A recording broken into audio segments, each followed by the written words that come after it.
Hi. So, just about a month left for your 2023 September exams, all the Australian Dental Council appearing aspirant candidates, right?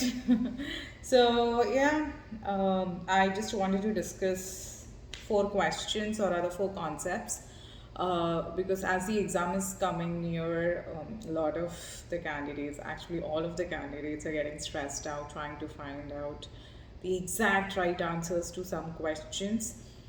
Don't be stressed. I know it's difficult. Stress will always be there, but don't be stressed about some questions over which you have no control with, and nobody can give you a perfect one answer for it. See, one thing which is very good about the part 1 exam is that they have 40 unmarked questions. See, there is a reason that they have made these questions unmarked. It doesn't mean that all these questions are very simple questions. No, these are those questions where they can have more than one correct answer. And ADC understands this, okay, but they still have to give these questions. I don't know for what reason, but for whatever reasons they have included these questions in the exam. They do understand that more than one correct option of the answer is there. Hence, they have unmarked this question for everybody. But of course, they are not going to tell you this, right? So I'll give you an example of such a question which was asked in my own exam, and I've seen it being repeated in the past two exams as well. So the question goes like, you have put a rubber dam, you have done an RCT. When you remove it, you had used trichloroacetic acid, that is TCA, and you see a burn on the palate, and which is the solution that you're going to use next. Options, amongst the five options that are given, one is sodium bicarbonate and one is saline. Both are correct answers. I've asked multiple endodontists. Though they say sodium bicarbonate can neutralize, but then it has its own severe alkaline properties and it's not readily available, so saline becomes a next possible choice of answer. A lot of new articles that I've read are banking heavily on saline, and a lot of old textbooks are banking on sodium bicarbonate. So both the answers are correct. Such a question, 99% would be unmarked in the exam. So when you will have this question in your exam, don't waste your time. It's okay, just mark any option that your instinct tells you to. I had marked saline in my answer. I don't know whether it was right or wrong. I've passed my exam anyways. Probably it was an unmarked question. You understand? So, my point is, if you waste more time on such a question, which you know has two correct answers, you are wasting your time by spending more time on it, rather than you spend that much time on another question which sure shot will have just one correct answer. You understand? There are 70 questions in your exam. You just have 2 hours, which gives you less than 2 minutes for one question to be answered. If you are going to spend 4 to 5 minutes on one question, you are definitely not going to finish your paper, or will have very less time in answering the rest of the questions, and in that less time deadline, the stress that is going to build up in your head, you're going to miss reading that important key word, and then you know what the result will be, and then you'll regret, why did I spend my time in answering a question which had two correct answers. Just mark anything, move ahead, let go. It's okay. There are 40 unmarked questions for this very particular reason. There are 4 papers, so that means 10 questions in each paper would be unmarked. You understand? Now 10 questions like these, and you spending 3 to 4 minutes on each question, that means your 30 minutes are going. 30 minutes which you could spend easily on a question which has one right answer and needs more of your analyzing capacity.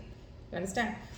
Next such question can be, a patient comes to you with a lot of amalgam restorations and desires removal of all. What would you do? Refer to another practitioner for a second opinion, or make him sign a waiver and remove it yourself, or refer to a specialist. See, all the 3 options are correct. Now, it depends on the scenario. If the question is mentioning that the patient really wants it for the aesthetic reasons, then probably your instinct will say that let's make them sign a waiver and just replace the front amalgam fillings and do the resin restoration. Fair enough. But it is also correct to refer to a specialist because you may not have the proper resources to remove amalgam. And in Australia, they have those special units under which amalgam restorations are removed so that amalgam is not spread in the atmosphere as it's biotoxic, right? So even that option is correct. Or if the patient comes and says the scenario says something like this, that my partner is not happy with my restorations, what am I supposed to do about it? He's concerned about the toxicity that it might cause, but I'm okay with it. In that scenario, you can tell him, why don't you go to a second opinion with your partner and make him more understandable that, it's okay to have amalgam restorations. Still not agreeing, then sign a waiver. So you see, both the options are correct here. So again, don't break your head over such a question. Just choose one answer. Anyways, that question will be unmarked, most probably. Third kind of question that people are often confused with is a patient is having uncontrolled diabetes or uncontrolled hypertension. He has too much pain, irreversible pulpitis in a molar. What is the emergency treatment that you would be doing? Or what would you do? Something like this. Options, among the 5 options, one would be do RCO to relieve the pain immediately, and the other option would be to refer the patient to the emergency hospital setting.